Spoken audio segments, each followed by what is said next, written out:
Tricare for Life. Do you need a Medicare supplement, i.e. Medigap policy, or Medicare Advantage policy? Medicare Advantage or Medigap policy if you have Tricare for Life.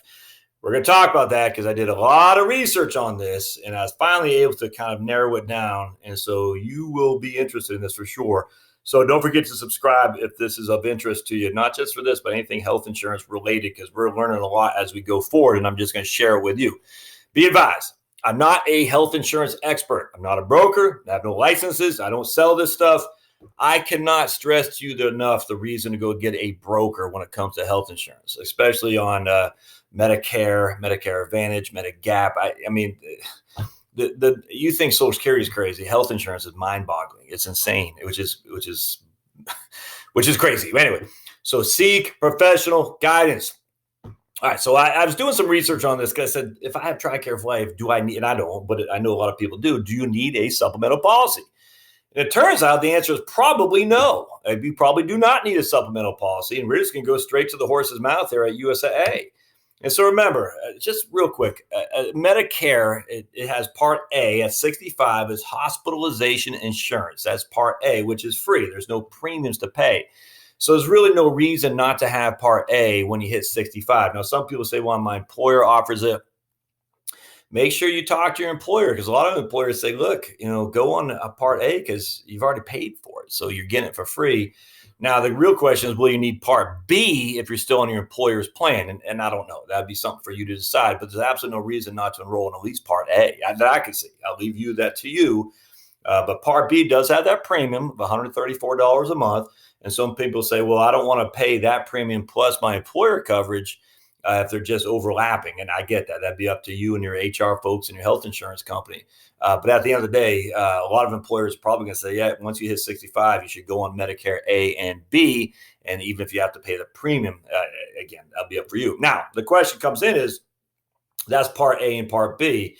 But those don't cover everything, all right? We know for a fact, original Medicare, Part A and Part B, leaves a pretty significant out-of-pocket expense. I mean, there's no limits on your out-of-pocket expense, even if you're covered with original Medicare, which is why they have Medigap or Medicare supplement, the same synonymous, the same exact thing, which you pay a monthly premium for a policy, which will cover your expenses on top of what original Medicare does not. Then they have Part C, which is a Medicare Advantage plan, which will cover the same kind of thing, which takes over Medicare A and B, and they kind of all float together in one Part C plan. And a lot of times it's less expensive. But the reason it's less expensive is because it's a network, kind of like an HMO. Not always. There are PPO Medicare Advantage plans too, but just generally speaking, insurance companies going to get a network of affiliates, of providers that they're going to get together and offer coverage to their insurer through a network. If you travel state to state, or if you're moving around and whatnot, or if you have a doc that's not in the network, the Medicare Advantage might not be for you. The Medigap might be preferable. Now, Medigap is probably going to cost more because essentially anyone who accepts the original Medicare will take Medigap, which is a huge benefit. So, all right, so all that's it. Now you say, well, I've Tricare for Life. Do I need any of that stuff? And let's go right to this. So let's talk right here. This is from MedicareMadeClear.com. Tricare for Life is a Medicare wraparound coverage for Tricare beneficiaries. You're eligible for Tricare for Life if you're entitled to Medicare Part A and have Medicare Part B, regardless of age. Tricare for Life is available worldwide. It offers secondary coverage after Medicare in the U.S., and it overseas is a primary payer. But you must have both Part A and Part B to be eligible for Tricare for Life. And then we're going to go over here. Tricare and Medicare is Part C and Part D. Tricare includes, Part D is your prescription drugs, my friend. So just keep that in mind. Part C is Medicare Advantage.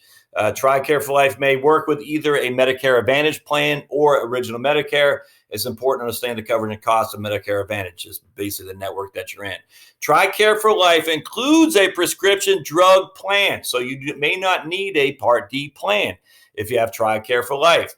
If you do have Tricare for Life and later decide to enroll in a Part D plan for whatever reason, you can do it at any time without receiving a penalty for late enrollment because it's considered credible coverage, which means it's at least as good as Medicare Part D. Now, let's go to USAA's. Tricare for Life is a health program for uniformed service members, retirees, and their families who are enrolled in the Defense Enrollment Eligibility Reporting System, DEERS. Tricare for Life is Tricare's version of a Medicare supplemental plan, Medigap, and is designed to pay for what Medicare won't. As long as you're enrolled in DEERS, there is no additional enrollment process. To be qualified for coverage, you have to be eligible for Tricare for Life and Medicare, and you must have purchased a Part B plan on top of being enrolled in Part A. If you're eligible for Tricare for Life, you don't need a Medicare supplemental policy or a prescription drug plan. I cannot tell you how much research I've done, and it never got that clear. I said, well, you might, there's most likely you don't, blah, blah, blah. I've had some people I've looked, and I think they're being legit, but they're saying there's no reason to have it, but no one said it explicitly as USA does, and I was actually quite shocked and pleased to see it. It says explicitly, if you're eligible for Tricare for Life, you do not need a Medicare supplemental insurance plan or a prescription drug plan, Part D. What services are covered by Medicare? The remaining, what services are not covered by Medicare, Tricare picks up the rest.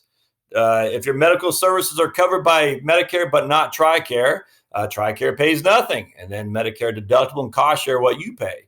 If your medical services are covered by Tricare but not Medicare, Tricare will pay whatever they're authorized to pay. If your medical services are not covered by Tricare or Medicare, you pay the whole thing. So again, that's kind of like I hate to say out of network, because essentially anyone who's eligible for Medicare or accepts Medicare, you have access to. Now, that doesn't mean you'll get a good appointment. I don't know. But at the end of the day, I just want to find out, if you have Tricare for Life, you do not need, according to USA and almost every other person I research on this now, a supplemental policy or Medicare Advantage or Part D. So just remember that.